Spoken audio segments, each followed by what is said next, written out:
Salut les amis et bienvenue dans cette dernière vidéo des bases du crochet pour amigurumi, vidéo 3/3, les techniques. Alors pour cette vidéo, vous aurez uniquement besoin de votre crochet numéro 2 et de cette fois-ci 2 cotons de couleurs différentes. Alors on va commencer par le rond magique, ça c'est vraiment la base des amigurumi. Tous les amigurumi commencent par un rond magique à un moment donné, donc c'est vraiment important de le maîtriser convenablement. Alors vous allez venir prendre votre fil et tenir l'extrémité qui va à la pelote dans la main gauche comme d'habitude. Vous allez venir tourner le fil autour de l'index 3 fois et venir caler le petit fil avec le majeur. Donc avec le crochet, on va venir passer en dessous entre le doigt et les fils et on va venir chercher le dernier fil, celui qui va à la pelote, et le passer en dessous des deux premiers. Une fois que ça c'est fait, on va repasser le crochet au-dessus des deux premiers fils et venir rechercher une deuxième fois le fil qui va à la pelote pour le passer dans la boucle qui est sur le crochet. Donc je vous remontre. On prend le fil, on va venir le tourner 3 fois autour de l'index, 1, 2 et 3, et on vient le bloquer avec le majeur. Donc on a bien 3 boucles sur notre doigt, on vient passer le crochet en dessous. On vient chercher la troisième boucle pour la passer en dessous des deux premières. Et après, on va venir au-dessus des boucles et chercher le fil par au-dessus pour le passer dans la boucle qui est sur le crochet. Donc là, en fait, on obtient une maille qui est faite sur le crochet. Ensuite, on va retirer notre doigt du cercle et on obtient deux petits cercles en fil avec une maille dessus. Une fois qu'on est là, on va venir prendre le fil qui va à la pelote, surtout pas le petit fil, et on va venir passer en dessous des deux fils, chercher le fil qui va à la pelote, le tirer, on a deux boucles sur le crochet et on vient faire une maille serrée sur notre rond. Donc on va recommencer l'opération 6 fois. Généralement les amigurumi ont un rond magique qui débute par 6. On a toujours des multiples de 6, ça vous verrez dans les tutoriels.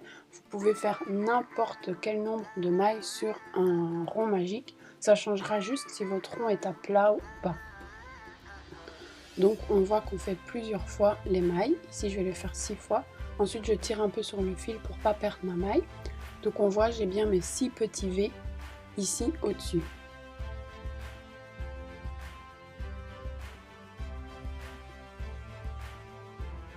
Alors on va recommencer, comme ça je vous remontre une dernière fois. Donc on tourne 3 fois le fil autour de l'index, on vient le bloquer avec le majeur. On passe le crochet en dessous des 3, on vient tirer le dernier en dessous des deux premiers. Et en passant par au-dessus, on vient rechercher le fil une dernière fois pour le passer dans la boucle. Une fois que ça c'est fait, on retire notre doigt des deux fils. Donc on a deux boucles, on vient passer le crochet en dessous des deux boucles, chercher le fil qui va à la pelote et ensuite on repasse une fois le fil dans les deux boucles qui sont sur le crochet pour former une maille serrée. Et on va répéter l'opération 6 fois. Donc ici c'est la troisième fois. On passe en dessous, on vient chercher le fil, on reprend le fil pour le passer en dessous des deux boucles.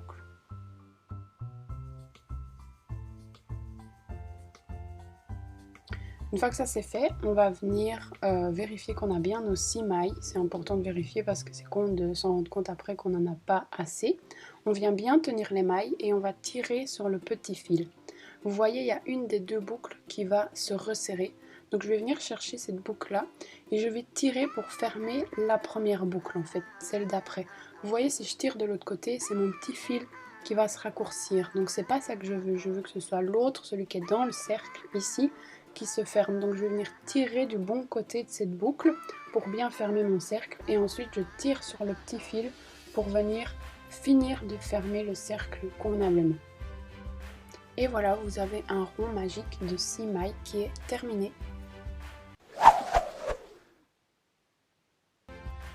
Alors les augmentations, on va les commencer tout de suite après ce tour-ci. En fait, généralement, on va faire après un rang de 12 mailles, donc on va augmenter dans chaque maille.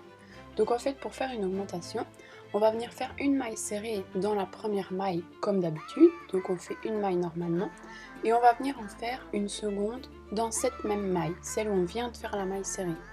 Donc en fait, on va faire 2 mailles serrées pour chaque maille.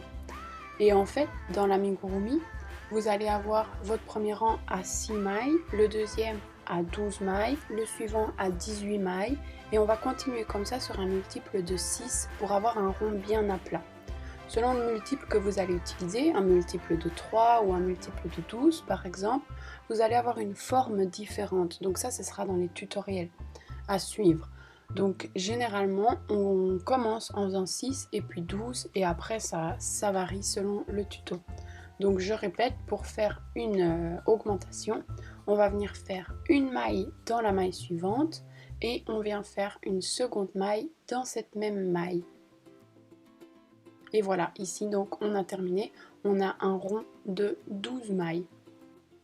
Selon votre tuto, vous aurez une description à suivre tout le long du cercle. Donc ici je vais vous montrer pour faire le rang suivant à 18 mailles. Donc on va faire une maille serrée normale dans la maille suivante et dans la deuxième on va venir faire une augmentation. Donc faire 2 mailles serrées dans cette maille. Et ainsi de suite tout le long du cercle. Donc généralement ça va être mis entre deux petites étoiles et écrit x6. Donc vous allez devoir faire 6 fois une maille et puis une augmentation.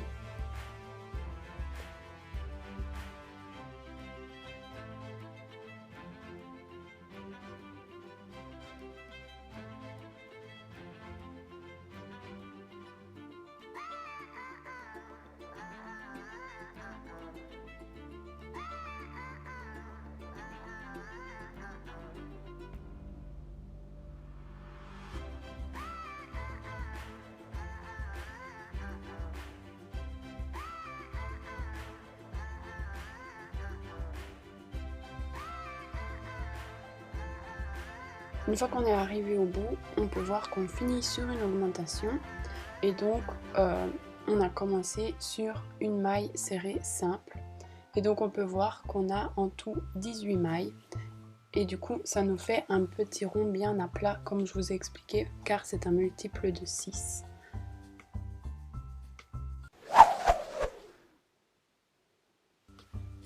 Alors les diminutions, ça va être un petit peu plus compliqué que les augmentations, c'est-à-dire qu'il faut bien maîtriser pour ne pas avoir de petits trous visibles et surtout pour ne pas que ça gêne l'amigurumi. Donc on va venir faire une maille dans la suivante et ensuite on va venir chercher avec le crochet uniquement le brin qui est vers nous du petit V du dessus. Donc on ne prend qu'un des deux brins de la maille suivante. Et on va venir tourner le crochet et faire pareil avec le brin de la maille suivante. Donc on ne prend que les brins qui sont vers nous des deux mailles suivantes. Donc vous voyez ici j'ai deux petits brins sur mon crochet.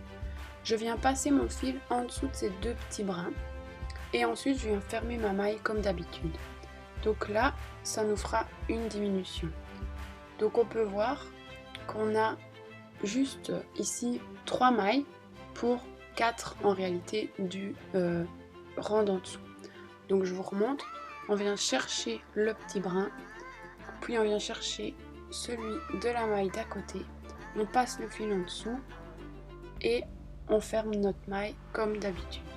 Et ensuite on vient faire la maille suivante et ici il faut faire attention de bien serrer pour ne pas avoir de trou. Une fois que vous avez fini votre tour, vous pouvez défaire parce que là c'est pour s'entraîner, donc vous pouvez faire et défaire plusieurs fois. Je vous conseille de repartir à plat. Alors pour le changement de couleur, on va venir chercher évidemment une autre couleur de coton. Donc en fait, pour changer de couleur, vous allez devoir anticiper votre changement de couleur sur la maille juste avant la maille qui devra être de l'autre couleur. Donc pour vous montrer, ici je vais venir passer mon fil en dessous de ma maille et en fait je vais m'arrêter là pour le vert et je vais changer de couleur à cet endroit là au niveau de ma maille. Donc je vais venir chercher mon fil orange, je vais venir le coincer avec mon index au niveau de mon crochet et je vais venir le passer dans mes deux boucles qui sont sur mon crochet. Comme ça vous voyez ma maille verte est terminée et ensuite je vais venir faire une maille orange à côté. Et celle-ci sera entièrement orange. Si vous ne faites pas ça, vous allez avoir un décalage et ça sera pas beau. Donc ensuite, je vais venir bloquer mes fils dans ma maille Donc en fait, quand je vais passer mon crochet en dessous de mes deux petits V de ma maille, je vais venir les passer aussi en dessous des fils. Et après ici, je vais venir chercher mon fil au-dessus des deux fils. Et en fait, en faisant comme ça, mes deux fils sont bloqués dans ma maille, donc ils ne dépassent pas. Ça permet de sécuriser le petit bout de fil orange qui dépasse, et ça permet aussi, si vous prenez le vert avec, de venir le rechercher plus loin. Parfois quand on fait des changements de couleur, on va faire deux mailles oranges, deux mailles vertes par exemple, ben vous pourrez passer au vert juste après, il sera juste là, vous n'aurez qu'à le prendre. Vous voyez, comme ça, il n'y a rien qui dépasse et au moins c'est bien propre, il n'y a pas de problème. Et comme ça, vous ne devrez pas sécuriser vos fils par après. Et voilà, c'est terminé. Je vous remercie de m'avoir suivi jusqu'ici. J'espère que vous aurez vu tout ce que vous aviez envie de voir. Et n'hésitez pas à me dire ce que vous en avez pensé dans les commentaires pour que je puisse m'améliorer pour la prochaine fois. À bientôt!